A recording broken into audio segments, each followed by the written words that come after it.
नमस्कार, आप देख रहे हैं 4 PM बिहार और मैं हूं अभिषेक मिश्रा। देखिए, बिहार में महागठबंधन सरकार को 1 साल पूरे हो गए। ठीक 1 साल पहले 10 अगस्त 2022 को बिहार के मुख्यमंत्री नीतीश कुमार ने भारतीय जनता पार्टी का साथ छोड़ा था और एक बार फिर लालू यादव के साथ, तेजस्वी यादव के साथ हो लिए थे। 1 सालों का ये सफर बहुत दुश्वार रहा है। लालू यादव और नीतीश कुमार की दोबारा वाली दोस्ती, वैसे तो दोस्ती कई बार टूटी है, छूटी है, लेकिन 2017 के बाद अगर बात करें तो दोबारा वाली दोस्ती आसान नहीं रही है। और कई मौके इन 1 सालों में आए जब लगा कि दोस्ती अब टूटी कि तब टूटी। महागठबंधन की सरकार बनने के बाद आज जब 1 साल हो गए हैं इस महागठबंधन सरकार के, तो क्या महागठबंधन की सरकार अपनी दोस्ती की अगली वर्षी भी मना पाएगी, अपनी दोस्ती की अगली वर्षगांठ भी मना पाएगी? माफ कीजिएगा, यह बड़ा सवाल है। और लालू यादव नीतीश कुमार अपनी दोस्ती की, या आरजेडी जेडीयू अपनी दोस्ती की अगली वर्षगांठ मना पाए, इसमें कई दुश्वारियां हैं। उन दुश्वारियों पर चर्चा करेंगे, उन मुश्किलों पर चर्चा करेंगे। लेकिन क्या क्या हुआ महागठबंधन सरकार बनने के बाद? चुनौतियां तभी से शुरू हो गई जब नीतीश कुमार ने आरजेडी के साथ मिलकर सरकार बनाई, तेजस्वी यादव को डिप्टी सीएम बनाया, आरजेडी कोटे के कई लोग मंत्री बने और फिर आरजेडी कोटे के मंत्रियों का धराधर विकेट गिरने लगा। एक मंत्री कार्तिकेय सिंह, जिनको कानून मंत्री बनाया गया, कानून मंत्रालय की जिम्मेवारी दी गई, अपहरण का मामला उनके खिलाफ आया तो काफी लानत मलामत फजीयत हुई सरकार की। और उसके बाद कानून मंत्री का विभाग बदल दिया मुख्यमंत्री ने, उनको पशु एवं मत्स्य संसाधन मंत्री बनाया। लेकिन कार्तिकेय सिंह को यह रास नहीं आया, उन्होंने मंत्रिमंडल खुद ही छोड़ दिया, इस्तीफा दे दिया। दूसरे मंत्री कृषि मंत्री सुधाकर सिंह, जिन्होंने पहले ये कहा कि मेरे विभाग के सारे अधिकारी चोर हैं, नीतीश कुमार ने जब इस बयान पर उनसे सफाई चाही तो वो नीतीश कुमार से भिड़ गए और आखिरकार नीतीश कुमार से भिड़ने की कीमत सुधाकर सिंह को भी चुकानी पड़ी। उन्होंने भी इस्तीफा दे दिया, उनको इस्तीफा देना पड़ा, उनसे इस्तीफा लिया गया। और उसके बाद प्रोफेसर चंद्रशेखर रामचरितमानस को लेकर लगातार बयान देते रहे, रामचरितमानस को लेकर घूमते रहे विधानसभा में, विधान परिषद में। जेडीयू को कई बार असहज किया, जेडीयू ने मोर्चा खोला अपनी ही सरकार के मंत्री के खिलाफ।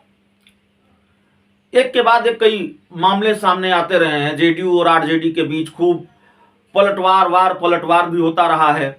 सुधाकर सिंह को लेकर जिस तरह से कार्रवाई नहीं हुई, जेडीयू ये पूछती रही कि कार्रवाई कब करेंगे, क्या मजबूरी है, कार्रवाई नहीं हो रही है।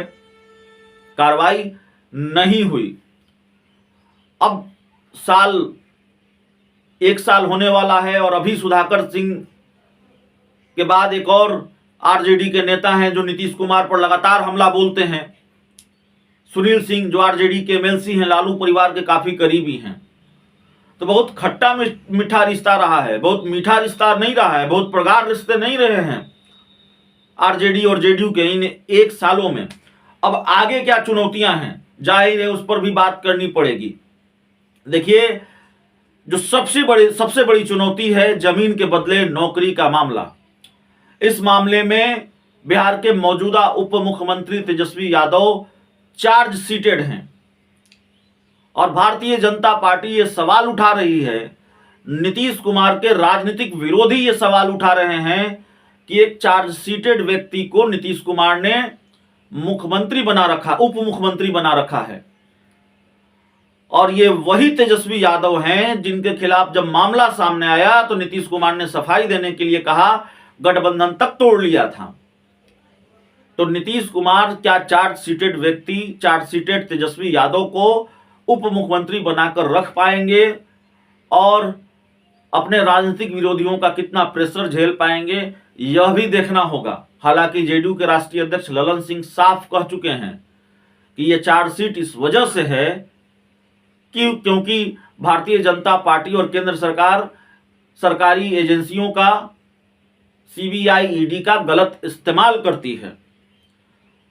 लेकिन इस पूरे मामले में जब कल सुनवाई हुई है, सुनवाई टली है और कहा यह जा रहा है कि तेजस्वी यादव की मुश्किलें बढ़ सकती हैं और बहुत बढ़ सकती हैं। अगर चार्जशीट एक्सेप्ट हुआ तो, यानी सीबीआई ने तेजस्वी यादव के खिलाफ दिल्ली के राउज एवेन्यू कोर्ट में जो चार्जशीट फाइल की है, अगर वो स्वीकार कर लिया जाता है, एक्सेप्ट कर लिया जाता है, तो जाहिर तौर पर तेजस्वी यादव की मुश्किलें बढ़ेंगी। अब ये तेजस्वी यादव का मामला हुआ। एक दूसरा मामला यह है कि हमने जिक्र किया आरजेडी के एमएलसी सुनील सिंह का, जो लगातार हमलावर हैं, लगातार हमला बोल रहे हैं, निशाना साध रहे हैं बिहार के मुख्यमंत्री नीतीश कुमार पर। और जाहिर तौर पर कहीं ये हमला आरजेडी को भारी न पड़ जाए, क्योंकि इससे एक परसेप्शन बनता है और राजनीति में परसेप्शन का महत्व कितना होता है या परसेप्शन राजनीति को कितना बदल देती है, यह बताने की जरूरत नहीं है। और क्या परसेप्शन बनता है? परसेप्शन यह बनता है कि चाहे सुधाकर सिंह का मामला हो, चाहे सुनील सिंह जिस तरीके से हमला बोल रहे हैं, तंज कस रहे हैं बिहार के मुख्यमंत्री नीतीश कुमार पर, क्या ये आरजेडी के शीर्ष नेतृत्व की सह पर हो रहा है? और क्या इसमें लालू यादव और लालू यादव और तेजस्वी यादव की मर्जी शामिल है? अगर नीतीश कुमार के खिलाफ आरजेडी नेताओं के बयान सामने आ रहे हैं, यह भी बड़ा सवाल है। तेजस्वी यादव के करीबी मंत्री आलोक मेहता ने ट्रांसफर पोस्टिंग का फैसला लिया, उसको बदल दिया गया मुख्यमंत्री की तरफ से। प्रोफेसर चंद्रशेखर जो बिहार के शिक्षा मंत्री हैं, उनके जो सचिव हैं, आप सचिव, उनके शिक्षा विभाग में प्रवेश पर रोक लगा दी गई। के पाठक और जो शिक्षा विभाग के अपर मुख्य सचिव हैं और शिक्षा मंत्री के बीच भिड़ंत चल रही है। और एक और पेचीदगी, बिहार में मंत्रिमंडल विस्तार का पेच सुलझता हुआ नजर नहीं आ रहा है। बिहार में मंत्रिमंडल विस्तार कब होगा ये बताने की स्थिति में कोई नहीं है, बावजूद इसके कि कांग्रेस के प्रदेश अध्यक्ष अखिलेश सिंह बार बार यह दावा कर रहे हों कि बिहार में मंत्रिमंडल विस्तार होने जा रहा है, बिहार में मंत्रिमंडल विस्तार हो जाएगा और कांग्रेस कोटे से 2 लोग मंत्री बनेंगे। तो मुझे तो लगता है कि ये 1 साल जितना दुश्वार रहा है, आरजेडी और जेडीयू की दोस्ती जिस तरीके से कटी है, अगला 1 साल और मुश्किल हालात में कटने वाला है। दोस्ती पर संकट के बादल और कई बड़े बड़े बादल दिखाई देते रहे हैं, दोस्ती पर संकट नजर आता रहा है। इसीलिए यह बड़ा सवाल है कि क्या अगली वर्षगांठ भी इस दोस्ती की मना पाएगी आरजेडी और जेडीयू? क्या यह दोस्ती अगले 1 वर्ष तक भी जारी रहेगी? वैसे इंडिया बना है, नीतीश कुमार उस विपक्षी एकजुटता की कवायद के अगुआ हैं। बिहार से ये शुरुआत हुई, विपक्षी दलों को गोलबंद और लामबंद करने की कोशिश नीतीश कुमार ने की, और फिर अब पटना, बेंगलुरु के बाद महाराष्ट्र में बैठक होने वाली है, मुंबई में बैठक होने वाली है। लेकिन फिर भी सवाल तो हैं, क्योंकि बिहार के राजनीतिक हालात उन सवालों को जन्म देते हैं और उन सवालों पर बात करनी पड़ेगी, उन सवालों पर बात करनी हमारी मजबूरी है। तो इस बड़े सवाल में इतना ही कि क्या 1 साल तो बीत गया आरजेडी और जेडीयू की दोस्ती का, लेकिन क्या इस दोस्ती की अगली वर्षगांठ भी मना पाएगी आरजेडी और जेडीयू? क्या ये दोस्ती 1 साल और चलेगी? बहुत बहुत धन्यवाद।